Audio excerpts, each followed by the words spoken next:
In this explainer, we're going to tackle a really big idea, but one that says sadness is bad, that it's something we should always try to avoid.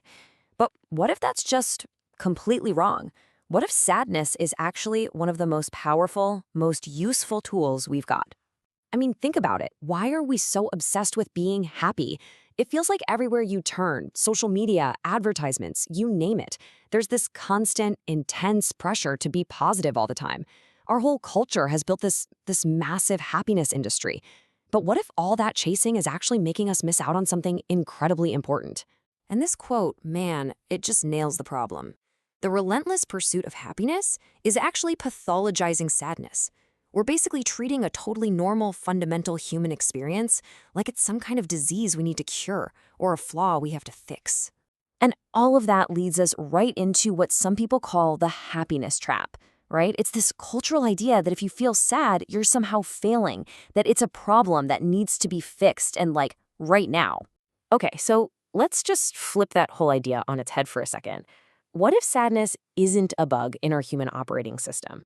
What if it's not a mistake at all, but a really crucial, super sophisticated feature? Okay, a feature, not a bug. To really get that, we have to zoom out and look at this from an evolutionary point of view. We got to ask the big question. Why do we even have this emotion in the first place? So first things first, let's be clear about what we mean by emotion. An emotion isn't just a random feeling. From an evolutionary standpoint, it's this super sophisticated ancient program.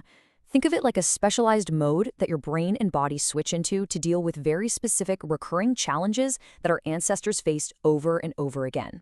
And it's really cool when you think about our emotional toolkit on a timeline, right? Fear is all about the future, what might go wrong. Anger is about the present. There's an obstacle in my way right now. But sadness is totally different. It's built to handle a loss that's already happened. There's no tiger to fight or run from, so it puts you in this low-energy analytical state to figure out what went wrong. And this is one of its most important jobs. Sadness basically acts as a biological braking system. Imagine you're chasing a goal, pouring all your energy into it, but it's just not working.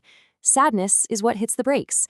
It forces you to stop, conserve that precious energy, and actually reassess the situation instead of just running headfirst into a wall.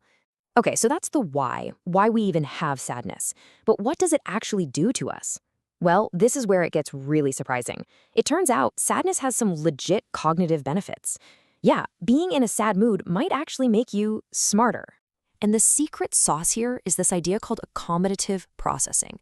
Basically, sadness acts like a little alarm bell for your brain. It says, hey, pay attention, the world is a little tricky right now. And that triggers a mental shift. You stop using lazy shortcuts and start paying way more attention to the details of the world around you. And that mental shift gives you this incredible cognitive edge. Seriously, check this out. Because you're paying more attention, your eyewitness memory gets better. You're less likely to be fooled by a good first impression. That's the halo effect. You get better at spotting when someone's lying to you. You rely less on lazy stereotypes, and you actually persevere longer on difficult tasks. It's wild. And this isn't just some abstract theory either.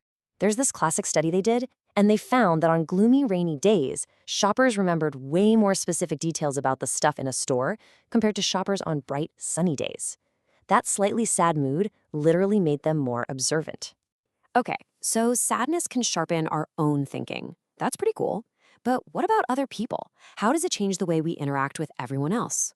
Well, it turns out sadness might be one of the most important tools we have for connecting with each other. It really is a kind of social glue. You know that classic sad face, especially the way the inner corners of the eyebrows go up? It's actually incredibly difficult to do that on purpose. And because it's so hard to fake, it's become this universal, honest signal. It's a powerful, nonverbal cry for help that tells everyone around you, hey, I'm vulnerable, I need support. And that signal kicks off this really powerful social transaction. Think about it. Step 1, someone signals they're vulnerable. Step 2, the people who see it feel empathy. Step 3, those people offer comfort and support. And the result of that whole exchange? The bond between everyone involved gets stronger. It's this beautiful, adaptive loop that builds and strengthens our communities. And get this, that same detail-oriented, externally focused mindset we talked about before, it also makes us way better communicators. Studies show that when we're in a sad mood, we tend to be more polite when we ask for things, we're more concerned about fairness, we're better at building persuasive arguments because we're paying more attention to the other person. We're even more generous, So, is sadness always good? I mean, after hearing all these benefits, it's really tempting to think so, right? But this is super important. The answer is a hard no. And we need to draw a very, very clear line in the sand here. And this next part is absolutely vital. We have to be crystal clear about the difference between that useful, adaptive emotion of sadness and the serious clinical illness of depression. Okay, so look, all the amazing benefits we've been talking about, they only apply to what we call adaptive sadness. That's temporary, it's usually tied to a specific loss or event. Clinical depression is a completely different beast. It's a persistent state that lasts for at least 2 weeks. It's not just a feeling, it's a whole syndrome of symptoms, including a total loss of pleasure, that's called anhedonia, and it seriously gets in the way of your ability to function. I can't stress this enough. They are not the same thing. So let's just be super clear here. The goal of all this is not to go out and seek out reasons to be sad. Definitely not. The whole point is to stop running away from sadness when it naturally shows up in your life. It's about learning to sit with it for a moment and listen to it. Treat it like a vital source of information about your life, your goals, and what matters to you. And this quote really sums it all up beautifully. A well-lived life is not one that has vanquished sorrow, but one that has learned to integrate it as a vital, instructive, and ultimately indispensable part of the human journey. It's not about winning a war against sadness. It's about learning to see it as a teacher. So I'll just leave you with this thought. The next time you feel that wave of sadness coming on, instead of immediately trying to push it away, what if you just paused? What if you asked yourself, okay, what is this trying to tell me? What vital information might your emotions be offering you in that very moment?